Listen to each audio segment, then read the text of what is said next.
Good morning, students. Welcome to the class. So today we will do the last question of bank reconciliation statement. This question is different from all the questions. We have been given cash book as well as passbook. From the following extracts from the cash book and passbook for the month of January, prepare bank reconciliation statement. तो हमें जनवरी के सारे transactions दे रखे हैं, cash book के भी और passbook के भी. हमें इनको मैच करना है और इनमें जो भी डिफरेंसेस हैं उनको रिकॉन्साइल करके हमको बैंक रिकॉन्सिलेशन स्टेटमेंट बनाना है 31 जनवरी को 2019 बैंक रिकॉन्सिलेशन स्टेटमेंट. तो कैश बुक का बैलेंस ले लेते हैं हम. कैश बुक का बैलेंस हमको दे रखा है 5610. आप देख सकते हैं कैश बुक के अंदर बाय बैलेंस सीडी. तो ये डेबिट बैलेंस है इसलिए ये प्लस साइड में आएगा. अब हम एक एक करके सारे ट्रांजेक्शन्स को चेक करेंगे. हमें इसमें डायरेक्टली नहीं दे रखा कि क्या इशू हुआ और क्या प्रेजेंट नहीं हुआ, हमें खुद को ढूंढना पड़ेगा.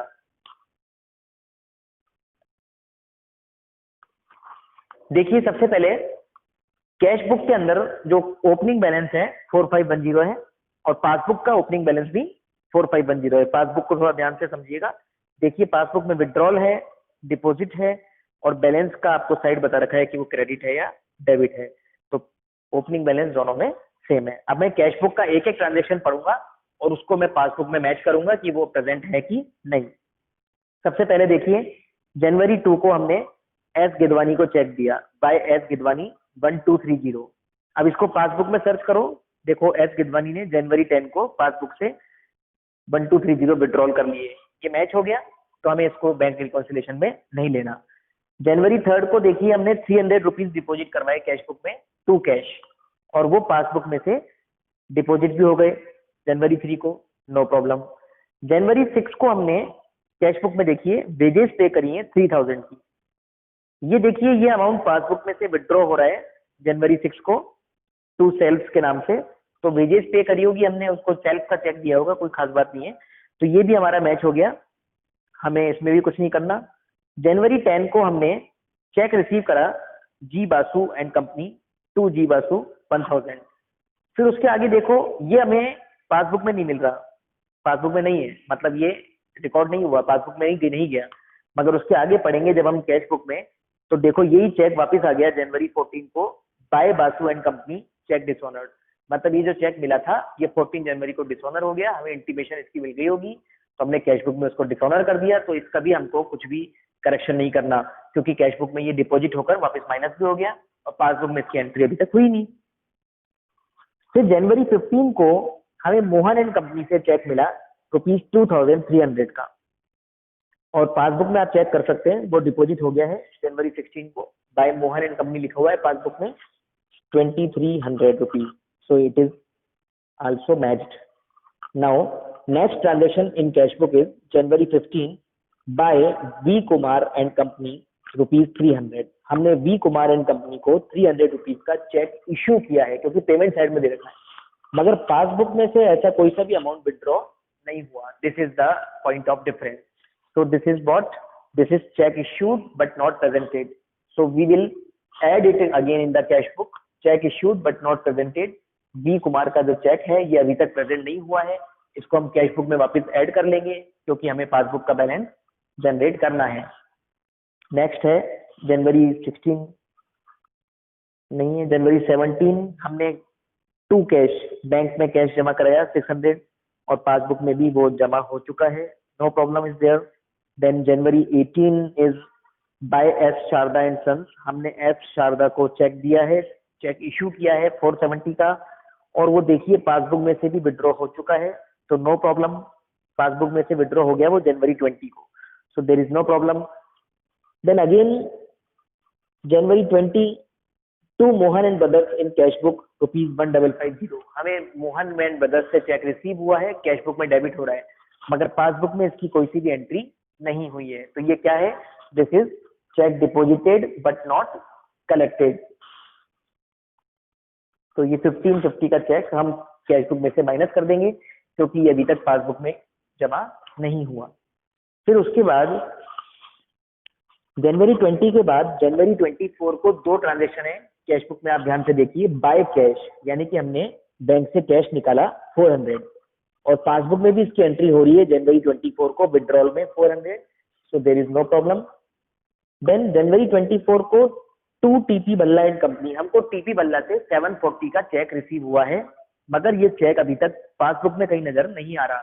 इसका मतलब this is also check deposited but not collected. इसको भी हम माइनस कर देंगे, टीपी बल्ला कैश बुक में से माइनस करेंगे तो हमें पासबुक का बैलेंस मिल जाएगा। फिर उसके बाद देखिए ट्रांजेक्शन आप जनवरी 28 को by Ramdas and company, by Ramdas and company को हमने 780 रुपीज का चेक दिया और वो भी अभी तक पासबुक में कहीं पर भी नजर नहीं आ रहा, तो इसको हम वापस प्लस कर देंगे। Cheque issued but not presented R Ramdas 780, this is cheque issued but not presented. Then उसके बाद आप देखिए जनवरी 31 को हमें एसपी लीडर से चेक रिसीव हो रहा है 2130, मगर वो पासबुक में कहीं पर भी जमा नहीं हो रहा है। इसका मतलब ये भी क्या है, check deposited but not collected, और इसको हम पासबुक कैश बुक में से माइनस कर देंगे 2130। फिर सेम डेट पर देखिए बाय बंसल एंड ब्रदर्स ₹340, हमने इसका मतलब बंसल एंड ब्रदर्स को चेक पे किया है, चेक पेमेंट किया है, चेक इश्यू किया है, मगर ये एंट्री भी पासबुक में कहीं पर भी नहीं दिख रही है। इसका मतलब ये क्या है, check issued but not presented है, तो हमें इसमें कैश बुक में वापस प्लस करना पड़ेगा जिससे कि हमारा बैलेंस पासबुक के बराबर आ जाए ₹340। कैश बुक के सारे ट्रांजेक्शन हमने रिकॉन्साइल कर लिए हैं। अब हम पासबुक में देखते हैं कि ऐसा कोई ट्रांजेक्शन तो नहीं है जो कि कैश बुक में रिकॉर्ड नहीं हुआ है। तो शुरू के सारे ट्रांजेक्शन तो हमने रिकॉन्साइल कर लिए थे। लास्ट में देखिए जनवरी 31 को बैंक हमसे चार्जेस ले रहा है 10 रुपीज का, पासबुक में डेबिट हो रहा है, तो हमें भी इसको कैश बुक में से माइनस करना पड़ेगा। सेम डेट पर देखिए कैश बुक में लाइफ इंश्योरेंस प्रीमियम बैंक ने डेबिट किया है, तो हम भी इसको कैश बुक में से माइनस कर देंगे क्योंकि बैंक ने पे किया है। और एक हमें इनकम रिसीव हो रही है पासबुक में, देखिए credit interest on securities, interest on government securities. Government securities investment को कहते हैं। हमने कोई गवर्नमेंट की शेयर्स, मतलब शेयर्स तो नहीं होते गवर्नमेंट के, बॉन्ड्स वगैरह हमने खरीद रखे हैं, तो उस पर हमको इंटरेस्ट डायरेक्ट बैंक में रिसीव हो रहा है, तो हम इसको कैश बुक में भी ऐड कर लेंगे जिससे कि हमारा बैलेंस इक्वल आ जाए। अब हम एक बार और मैच कर लेंगे, कुछ ट्रांजेक्शन हमारे रह तो नहीं गए हैं, सारे ट्रांजेक्शन हमें मिल गए, हमने उनको रिकॉन्साइल कर लिया है। अब हम इसका टोटल लगाकर और बैलेंस निकालेंगे। तो प्लस साइड हमारी ज्यादा है, इसका टोटल आ रहा है 7330, और माइनस कॉलम के सारे आइटम इसमें से माइनस करने के बाद हमारे पास पासबुक का बैलेंस आ गया है 2650, और हमें पता है कि पासबुक का बैलेंस 2650 भी है। तो ये हमारा क्वेश्चन कंप्लीट हो चुका है। तो आप लोग इसको फेयर कॉपी में कर लीजिएगा। और आज हम नेक्स्ट चैप्टर शुरू करेंगे, हमारा chapter 14, that is depreciation. Chapter 13 हमारा हो गया था पहले, ट्रायल बैलेंस। आज हम पढ़ेंगे चैप्टर 14, उसका नाम है डेप्रीसिएशन। तो आप लोग अपनी कॉपीज में नोट कर लीजिए डेप्रीसिएशन। डेप्रीसिएशन का मतलब होता है fall in the value of asset due to wear and tear, obsolescence and efflux of time, accidental losses. तो असेट की वैल्यू हर साल कम होती रहती है क्योंकि हम असेट को काम में लेते रहते हैं। असेट हमेशा सेम वैल्यू पर नहीं रहेगा। आज आप कोई नई असेट खरीद के लाते हैं शोरूम से, तो उसकी असेट तो उसकी वैल्यू तो हाथों हाथ कम हो जाती है, और वैल्यू कम होने के 3 कारण मैंने आपको बताए। उसका use, efflux of time, time बीतने के कारण, और ऑब्सोलेसेंस यानी कि उसकी टेक्नोलॉजी खत्म होने के कारण, और एक्सीडेंटल लॉसेस के कारण हम उस पर डेप्रिसिएशन चार्ज करते हैं। लिख लीजिए आप इस बात को, loss in the value of asset due to efflux of time, obsolescence. Obsolescence की स्पेलिंग आपको मैं बता देता हूँ, OBSOLESCENCE, this is the obsolescence. So fall in the value of fixed asset due to afflux of time, obsolescence or accident is known as, or usage is known as depreciation. Depreciation को calculate करने के 2 तरीके हैं हमारे पास। पहला straight line method, लिख लीजिए आप लोग। There are 2 methods of calculating depreciation. Number 1 is straight line method and second is written down value method.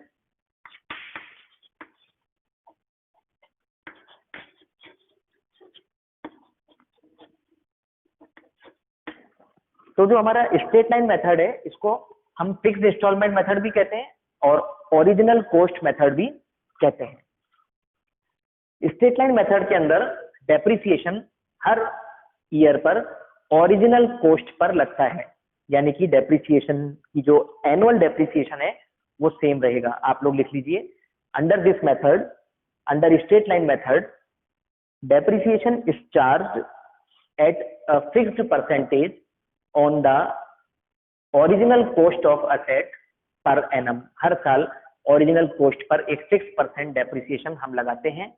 So annual depreciation of each year will be same. जैसे फॉर एग्जांपल हमने कोई asset purchase करी first for 18 को ₹1 लाख, तो हम इस पे अगर 10% डेप्रिसिएशन लगाना चाहते हैं, 31 मार्च 19 को ये ईयर एंड होगा, तो इस पे हम 10% डेप्रिसिएशन लगाएंगे। कितना? Original cost per 10%।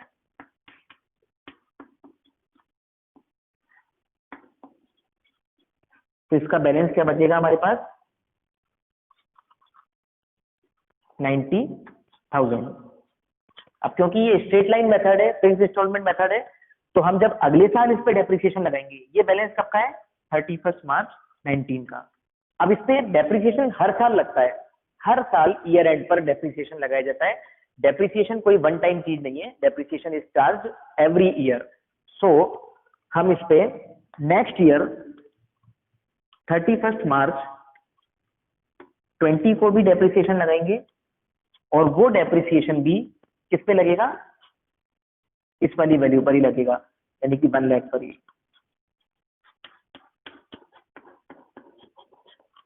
तो ये कितना आएगा? 10,000। अब कितना बैलेंस बचेगा? 80,000। ये बैलेंस कब का है? 31 मार्च 20 का। सो this is straight line method. Straight line method का क्या फॉर्मूला है, क्या मतलब है कि डेप्रिसिएशन हमेशा ओरिजिनल कॉस्ट पे लगता है और हर साल डेप्रिसिएशन की एनुअल वैल्यू सेम आती है। इसका एक फॉर्मूला भी होता है स्ट्रेट लाइन मेथड का डेप्रिसिएशन कैलकुलेट करने का, वो भी आप नोट कर लीजिए। कौन से मेथड का फॉर्मूला है ये? स्ट्रेट लाइन मेथड का। इसका फॉर्मूला है ओरिजिनल कॉस्ट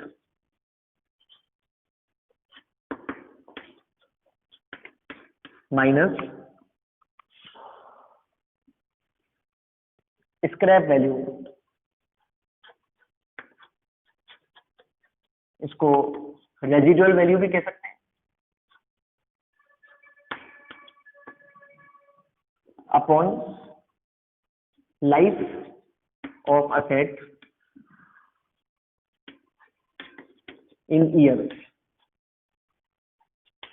जैसे फॉर एग्जांपल कोई असेट है 1,10,000 की, और उस पे उसका जो स्क्रैप वैल्यू है वो है 10,000, और उसकी लाइफ है 10 ईयर, तो डेप्रिसिएशन आएगा 10,000 per year.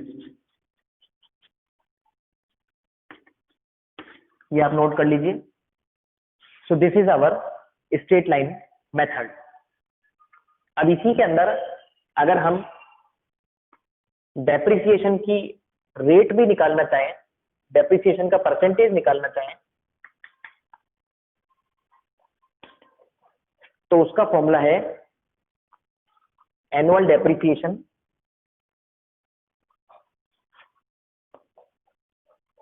Upon original cost into 100। So this is the formula of rate of depreciation. तो इससे जो डेप्रिसिएशन आएगी वो परसेंटेज में आ जाएगी। ठीक है, नेक्स्ट आप लोग लिखिए return down value method. Return down value method का मतलब है कि इसमें हर साल डेप्रिसिएशन लगता है ओपनिंग बैलेंस पे, जैसे कि पहले साल का डेप्रिसिएशन लगेगा 1 लाख पे, तो अगले साल का डेप्रिसिएशन लगेगा 90,000 पे। यही इसमें डिफरेंस है बस। इसका दूसरा नाम भी है, आप लिख लीजिए, it is also known as reducing balance method. It is also known as reducing balance method और diminishing balance method. In this method, depreciation is charged on the written down balance of asset at the beginning of the year। जो साल के शुरुआत में उसका balance है उस पर डेप्रिसिएशन चार्ज किया जाता है एट ए फिक्स परसेंटेज। अब इसमें आप देख लीजिए कैसे होगा। जैसे मैंने कोई असेट खरीदी तो उसकी परचेज प्राइस 1 अप्रैल 18 को है 1 लाख, तो मैं उस पर डेप्रिसिएशन लगाऊंगा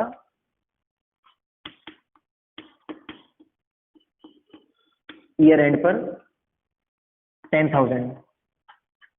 अभी फर्स्ट ईयर का डेप्रिसिएशन दोनों मेथड में सेम आता है, क्योंकि फर्स्ट ईयर में तो ओपनिंग बैलेंस हमेशा सेम ही रहता है, तो मेरे पास बैलेंस बचेगा अब 90,000। ये जो बैलेंस है ये 31 मार्च 19 का बैलेंस है।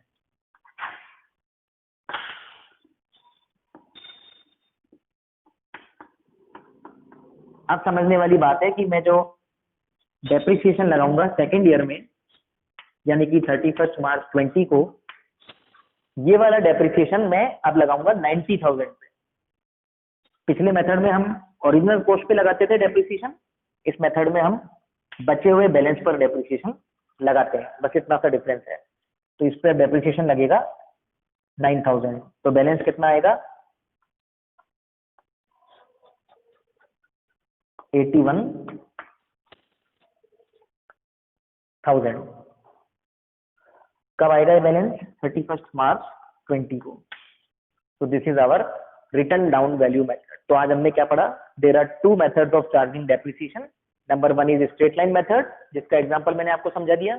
Second method is written down value method, जिसका भी एग्जांपल मैंने आपको समझा दिया। अब नेक्स्ट क्लास में हम इसका अकाउंट बनाना सीखेंगे, अकाउंटिंग वाला पार्ट इसका हम पढ़ेंगे कि कैसे हम इसके अंदर असेट अकाउंट बनाते हैं और कैसे डेप्रिसिएशन अकाउंट बनाते हैं। ठीक है, have a good day, thank you.